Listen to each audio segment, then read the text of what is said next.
Liela daļa no dabisko zālāju augiem izplatās ar dzīvnieku, vēja un putnu palīdzību, tiem iznēsājot sēklas. Taču tas var prasīt gadu desmitus. Lai procesu pātrinātu, sēklu izplatīšanā var iesaistīties katrs pats.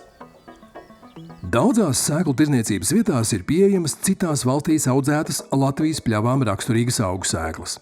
Taču tās nav izmantojamas Latvijas dabisko zālāju atjaunošanā, jo šādu maisījumu izmantošana var apdraudēt mūsu savvaļas augu ģenētisko daudzveidību.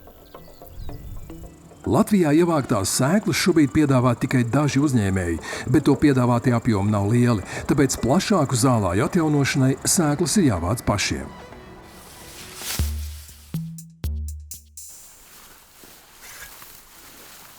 Latvijā joprojām atrodamas vietas ar lielu savvaļas augu daudzveidību. Atsevišķas ceļmalas, grāvumalas, krastamalas un mežmalas, kā arī vēl atlikušās sugām bagāto dabisko zālāju daļas. Sēklu ievākšana ir jāsāk plānot jau jūnijā, kad lielākā daļa pļavu augu vēl ir pilnziedā. Ņemot talkā kādu no sugu noteicējiem, jāsameklē noskatītu augu ziedi, un jāizpēta to stiebri, lapas un ziedkopas, lai varētu augus atpazīt arī laikā, kad tie būs noziedējuši. Turklāt, to augšanas vietas izpēte palīdzēs saprast, vai jaunā vieta tiem būs piemērota.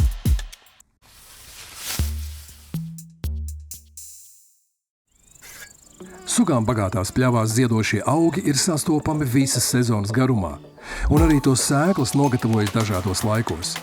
Lai noteiktu, vai sēklas ir gatavas vākšanai, ir jādodas dabā. Lielākā daļa gatavo sēklu ir sausas, brūnas un stingras, un tās viegli atdalās no ziedkopas te pieskaroties.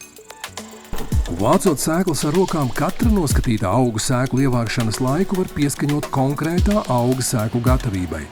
Ja sēklas ievāc ar tehniku, labāk izvēlēties augustu, kad vairums sēklu ir gatavs. Taču jāņem vērā, ka gadu no gada sēklu ienākšanās laiki atšķiras.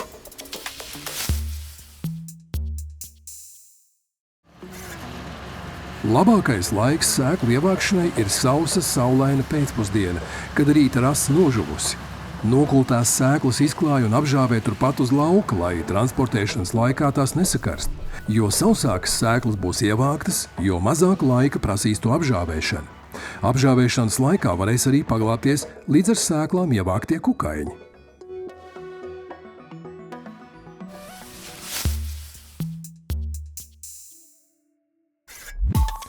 Ja sēklu ievākšanai ir pieejams sugām bagāts, salīdzinoši plašs un līdzens zālājs, bez nevēlamo sugu klātbūtnes, tad sēklu ieguvi var veikt ar tehniku, jo īpaši, ja nepieciešamas ne tikai atsevišķu ziedaugu, bet arī graudzāļu sēklas. Tam var izmantot labības kūšanai paredzētos kombainus vai speciālus, tieši zālāju sēklu ieguvēji paredzētus agregātus, dēvētus par brush harvester, jeb sēklu kombainiem. Labības kombaini ir vieglāk pieejami, taču tiem piemīt virkni trūkumu. Kūšanas laikā tiek ievāktas gan gatavas, gan negatavas sēklas. Sēklas tiek atdalītas no ziedkātiem, tāpēc negatavās sēklas žāvēšanas laikā nenogatavināsies. Kombains ir izmantojams tikai plašā, līdzenā zālājā. Smagā tehnika mitros zālājos var iebraukt risas. Kombaina pārvadāšana nav lēta. Ar labības kombainu nevar ievākt zemo augu un ļoti sīkas sēklas, un kūšanas laikā nopļautās lapas un stiebri paliek uz lauka, to mēslojot. Sēklu kombaina darbības pamatā ir zāles birstēšana vai sukāšana. Šādi ievāktajā materiālā dominē gatavās sēklas, kas viegli atdalās no ziedkopas. Lielākā daļa no sēklām, kas ievākšanas brīdī vēl būs zaļas, paliks uz lauka vai tiks ievāktas ar visām ziedkopām. Un tas dos iespēju daļai sēklu izsēties turpat pļavā, bet ievāktajām zaļajām sēklām nogatavoties to žāvēšanas laikā. Šāda tehnika vienā pļavā ļauj sēklas ievākt vairākas reizes sezonā. Mīnus – sēklu kombains nav izmantojams citu lauksaimniecības darbu veikšanai.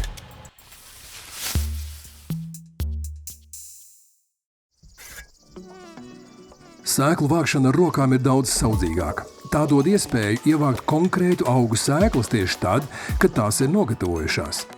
Augiem, kuriem sēklas ienākas pakāpeniski, var ievākt tikai gatavās sēklas vai visu ziedkopu tajā brīdī, kad ir nobriedušas ziedkopas vidējās daļas sēklas. Sēklu vākšana ar rokām ir piemērojama, ja nepieciešams konkrēta augu sēklas, ja sugu bagātināšana plānota nelielā zālājā, kam nav vajadzīgi lieli sēklu apjomi, ja nav pieejama sēklu vākšanai izmantojamā tehnika, un ja noskatītais sēklauks atrodas nevēlamo sugu pārņemtā audzē, šaurā ceļmalā stāvā nogāzē vai citā grūti pieejamā vietā.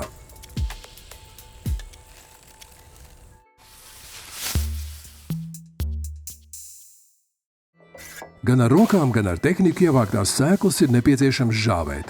Ja sēklas vāktas ar labības kombainu laikā, kad tās ir gatavas, tās var žāvēt labības kaltēs. Ja kūšanas laikā ne visas sēklas ir bijušas gatavas, tās žāvēs sausā telpā, plānā kārtā izklātas uz papīra, grīdas, tenta vai cita materiāla. Ar sēklu kombainu tiek ievāktas ne tikai gatavās sēklas, bet arī daļa no ziedkātiem ar vēl negatavām sēklām. Tās labāk žāvēt, izklājot uz sietiem, tādējādi nodrošinot labu ventilāciju un ļaujot sēklām nogatavināties.